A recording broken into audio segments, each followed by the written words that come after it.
Our world lead now. The horrors of Hamas's attack on Israel on October 7th, 2023 sent shockwaves around the world. It sparked renowned writer, philosopher, and journalist Bernard-Henri Lévy to immediately get on a plane to go to Israel. Lévy has chronicled his observations and thoughts on this major global event in a new book called Israel Alone, published this week. Bernard-Henri Lévy, who we last interviewed in France after the Charlie Hebdo attacks in 2015. We both look a little younger in that video right there. He joins me now. So why did you immediately go to Israel, and what did you see in those first few days? Why? Because I was under shock, because I understood that it was a huge event, that our future will be reshaped completely. We, Jews, Americans, French, and the Arab world.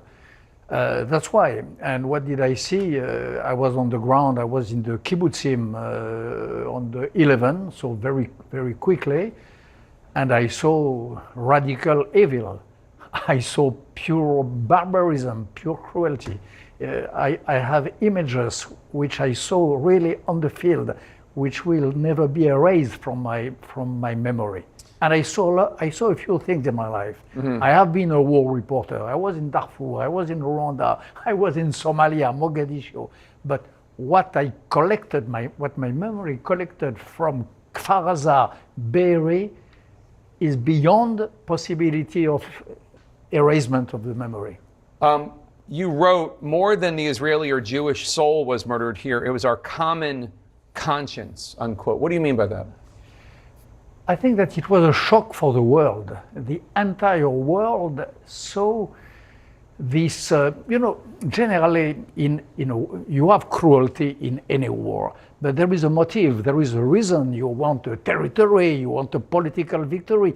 These atrocities were just for nothing, just for atrocity, raping women, burning children, killing entire families, taking hostages who are still hostages today as if they were cattle, cows.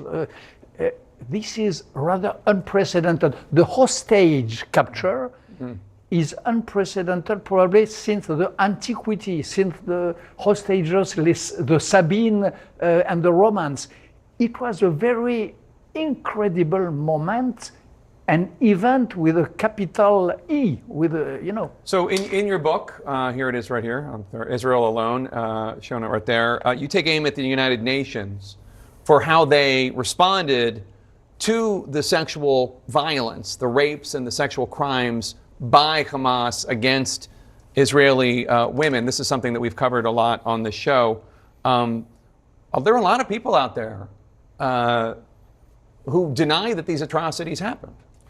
You did more than cover. You made justice here, because a lot of people, as you say, turned a blind eye to that. They did not want to see. They asked confirmation. They asked confirmation from women who sometimes were already dead. It was a shame, and not only average people. In the UN, you had people who are really a shame for international community, like Mrs. Francesca Albanese, who is supposed to be a special envoy for human rights in Palestinian territories.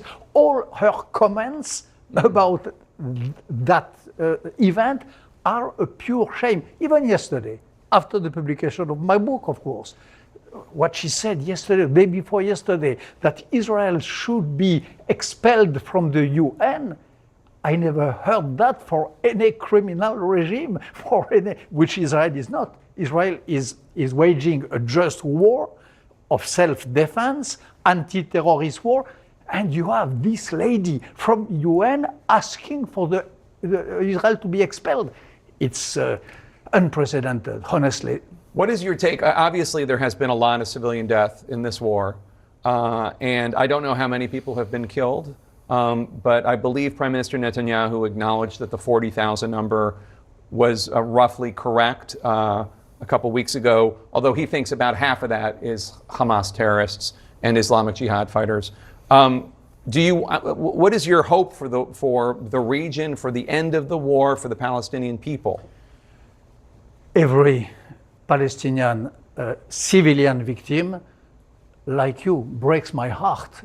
Prevents me from sleeping, of course, but who is responsible for that? Who is guilty for these civilian casualties? Hamas, because they put it on front line, because they forbid them to evacuate when Israel warns that there will be a strike. They are responsible for that. It's a nightmare, of course. So number one, when the Hamas give the figures, they never say that most of them are terrorists. No, they don't distinguish. They give casualty numbers. Except in some medias, like here, a lot of media does not make the distinction. I covered a lot of wars. Generally, we never take for granted the figures of one part, and especially when it is a terrorist organization. Right. They are never taken for granted. Here, with the Hamas, a lot of media in Europe, in America, everywhere, take them for granted. No, we don't know the figure. We don't know how many combatants. My take is that a majority of them, and I know the situation, are fighters, terrorists, killers. And again, those who are not terrorists and who are killed, Hamas has a terrible responsibility and guiltiness on their own consciousness of that, not Israel, alas. And you wrote in your book about how October 7th spurred a gale of anti-Semitism in the U.S. and across Europe. How big a threat do you think this is in France specifically, the anti-Semitism you see? In France, like in America, it is a wave. It is more than a blast. It is a blast and a wave. It is a liberation. Anti-Semitism has always existed in our countries, even in America, but it was contained. And the paradoxical effect of October 7 is that this containment was broken. We could have expected, I expected, a solidarity with the victim, a solidarity with the hostages. What I wait for since 1 year is the world pressing on Hamas to liberate to free the hostages and to capitulate. No. Everyone is pressing on Israel. Everyone is urging Israel to make a compromise. Did you, Americans, make compromise with Al-Qaeda? Did we, French, after our last interview in 2015, did we make a compromise with ISIS? Did we make a negotiation with the killer of Bataclan, of Charlie Hebdo? Of course not. Yeah. So Israel, that's what I say in my book, in this war against Hamas, which is more difficult than against Al-Qaeda, is alone to wage that just fight.